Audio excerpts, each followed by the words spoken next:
तानाजी सावंत जे मतदारसंघात आज तागायत इलेक्शन होऊन जवळपास निकाल लागल्यानंतर 9-10 महिने होत आले, त्या मतदारसंघात साधं फिरकलेले सुद्धा नाहीयेत आणि त्यांचं असं करायची ही काय पहिलीच वेळ नाहीये।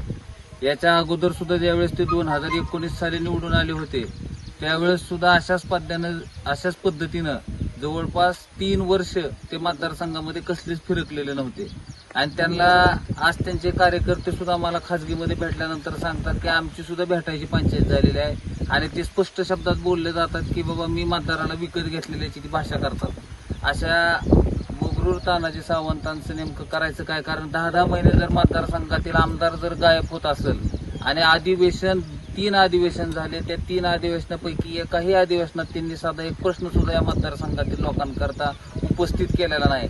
जवळपास 1,05,000 मतदारांनी त्यांच्यावरती जो विश्वास दाखवला त्या विश्वासाला कुठेही ते पात्र उतरत नाहीयेत आणि मतदारसंघाकडे त्यांनी पूर्णतः पाठ फिरवल्यामुळं आज पवनचक्की सारखा वाशी तालुक्यातील प्रश्न असेल, जवळपास 8 ते 10 शेतकरी तिथं 8 दिवस उपोषणाला बसलेले होते, त्यांच्याकडे सुद्धा त्यांचं लक्ष नाहीये। आज पेरणीचे एवढे मोठे दिवस आहेत, आज पेरणीचं इथं बियाणं आलेलं आहे का, खत कुठल्या पद्धतीचं इथं उपलब्ध आहे, शेतकऱ्यांच्या प्रश्नाकडे सुद्धा त्यांचं लक्ष नाही।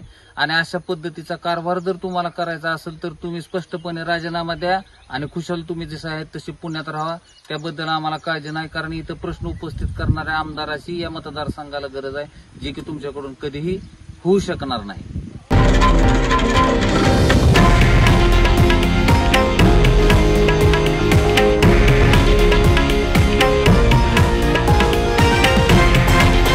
हे आहे देशातील नंबर 1 न्यूज नेटवर्क आणि आपण पाहत आहात TV9 मराठी, एकमेव।